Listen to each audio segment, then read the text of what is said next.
Longer travel e-mountain bikes are amazing fun, but what's better at the bike park? Lighter weight, less range, or slightly heavier with plenty in the tank? Today I'm joined by Joel Anson on his lightweight machine. I am on my full power bike. We're at Rev's Bike Park and have a fun day comparing some bikes.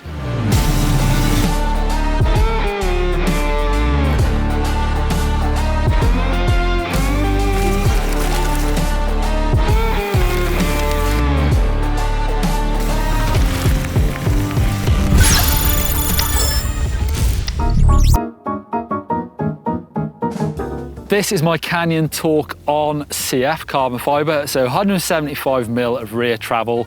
It's not completely stock, as you may have noticed. I've got a boxer fork up front, so 200mm of front travel. I've put the bigger SRAM Maven brakes on this, so it's built for going downhill fast. Has a 900 watt-hour battery, so plenty of battery to get me back up the hill, and it weighs in at around 25 kilograms. Here's my Kenevo SL. This is the Mark 1, so the Mark 2 is a little bit more powerful, but this one's got full 29, 170mm of travel, 320 watt-hour battery, and this particular one's got 35 Newton meters of torque. Basically, downhill as fast as. Which of these bikes is faster down the hill? Well, we're not going to do a time today, so it's kind of like comparing apples to oranges, me and Joel, but I'm sure it would be pretty close, whatever. Both of these bikes I've spent a lot of time on in the past, and they are different in many ways, but they're comparable in some ways. Similar travel, similar angles. Full 29 is sometimes quite good as well for going fast down the hill. I do kind of prefer a mixed wheel size. I do find that the extra space I get at the back does make it faster.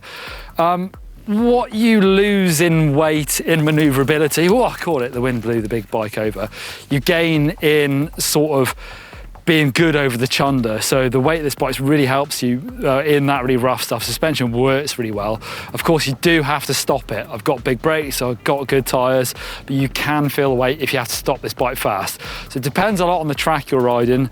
I have ridden this bike without the battery in it as well, which saves you a big ton of weight, but the times were so close that there was really nothing in it. What you may profit somewhere, you lose somewhere else. So I'd say both of these bikes are very capable downhill. Right, Joel, we're at Revolution Bike Park. It's just reopened actually. It's been some tree disease here, so it's open, but there's no uplift. No, so we are on the right machines. We pedal up the top. It's a good fun spot, loads of jumps, so should we have a ride, see how we fare? Let's go, love to see it.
Joel, we've got to get to the top.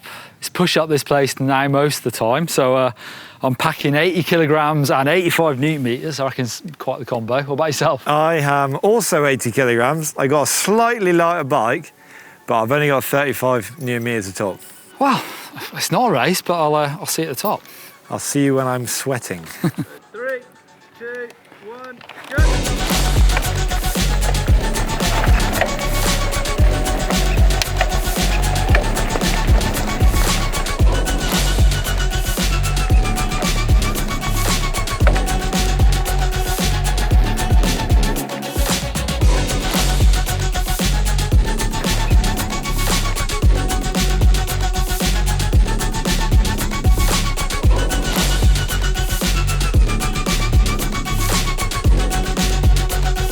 I'm in turbo. I've used 6% to get this far. We'll find out at the top how many years I am behind him. But look how skinny and good looking my frame is. I'm gonna put some music on to pass time.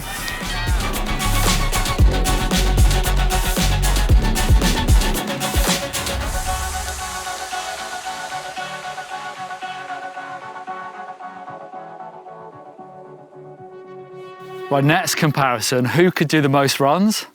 Well, today so far I've done 1,200 meters almost of climbing, and I've still got about 45%. I know I've done 1,800 meters on this bike before, full boost, so full power, just downhill runs. So I think most runs... It's not even a competition, I don't full think. fat. For 900 watt hours plus 85 Newton meters is quite the combo for doing runs. But I suppose if you're willing to put in more effort, yeah, you can do loads of runs. Or if it wasn't as steep, you could do amazing amount of runs on this. Yeah. It just, when you're just going up a fire road at full torque the whole time, you're just going to munch through that battery. It's pretty savagely steep, this fire road, isn't it? And I know, you know, I've talked about this quite a few times, but you know, I've got a busy work and family life, so for me, getting the most runs, a full fat bike, I'll do it way, way quicker. The amount of time I need to do, say, 10 downhill runs is a lot less than it would be on a lower powered bike. Yeah, and I've got all the time in the world, so I can socialise.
Joel's been sessioning, it's good fun, isn't it? Oh, I love it. Bit of downhill, bit of jumps, but if we were to try and compare the two bikes, which is more manoeuvrable? Easy to say. I would say that this one's lighter and a little bit easier, but it's full 29, so a little bit more. That's true. You can tight. stick a small wheel on the back. You can, I yeah. Do you like full 29? I don't think I've got the legs for full 29. It's all right, but I definitely know it's there. Yeah, it I bumps reckon. its way in sometimes. Same, I'm 5'10", I reckon on the cusp of that. This is mixed wheel size, do you like it? Manoeuvrable, you feel the weight, which I think is good. Like even for jumping, like it feels solid. Yeah. It feels harder to get bucked. Yeah, I quite like leaning off them as well. I think the weight's really nice. Although I did case a bit, and then it's kind of scary when you know you come up short and just the momentum of the thing. Yeah. If you are coming up short. This just feels like a normal bike when you're going down. Like honestly does. You're throwing it around in the air. Oh, I presume you can do that with a full weight bike as well. Well, a little bit more effort. Yeah, this honestly just feels like an enduro. Yeah. So. I think I'm getting more runs in already. I can session. This is so easy to pedal up. So this is Vision at Revs, and it's just got this mellow fire road in the middle, so I can just zip up and down. Well, you're basically at 25 kilometres an hour, and I'm at 15. Exactly. So, yeah. So I'm getting more runs per minute, I suppose. But I think we should get down to the bottom. Oh yeah.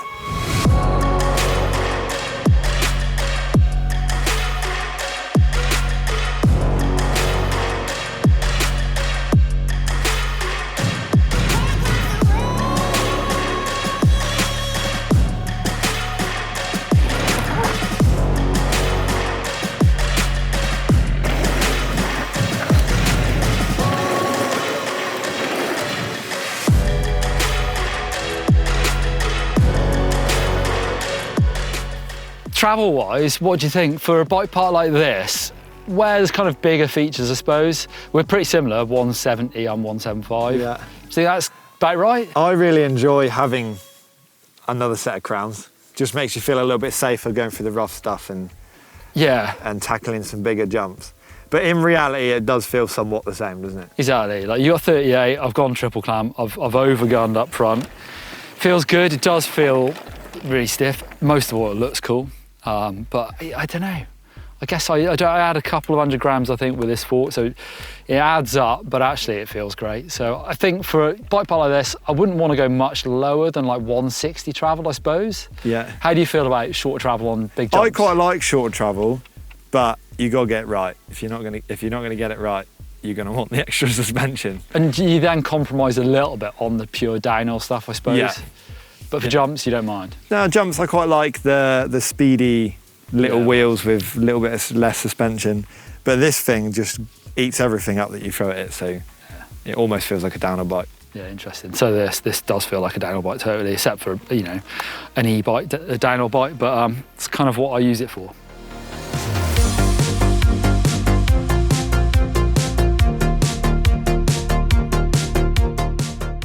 Joel, what do you think? Do you think either of these bikes is easier to ride than the other? I'm not sure easier. They both obviously got pros and cons. Yeah. I think it depends on your tribe and depends on where you ride. Yeah, totally. Because you don't want to be left behind because you are so far in front of me on the climb. Yeah. But if you're sessioning, there's not much in it. That's true, yeah. I find myself riding SLs more than I ride big bikes. Really? But if my group of friends is going out, I take the big bike every time. Yeah, I've switched the other way. I used to ride an SL a lot. Now I like the full fat. I like having the big battery. I like having the really good suspension, the bumps, but yeah, it's more chunky, less kind of flickable, I suppose. I mean, being in the south of England, I don't have mountains that look like that. True. So SL does me just fine all day, battery lasts fine. But if I was riding up here, I don't think there'd be much in it. Like, I'd just go for the big one every time. Yeah, right. Let us know in the comments, we were talking about this, which bike looks better? I feel like mine is love or hate. From some angles, I think this is a cracking looking bike. I have had some heat on my Instagram. People don't always love it. Joel, which bike do you think is best? That's because there is a very large hole in it. Well, but we all like Ken Roxon, so you know, you let it pass for that. You're right, my bike does look better. I don't know. Jump in the comments, I'm sure you will already, but let us know what bike you like. Is it about what it looks like? Does weight matter? I certainly don't go looking at the weights of e-bikes particularly, not that interested. Nah, as long as it's got the power to back it up, if it's heavy, I don't think it's an issue. As Steve Jones says, it's more about the chassis and the angles, which he is true. That's something he is right about. So yeah, jump in the comments and thanks Joel, thanks for coming. It's been a fun day out. Thank you, rad day. Yeah, catch you later.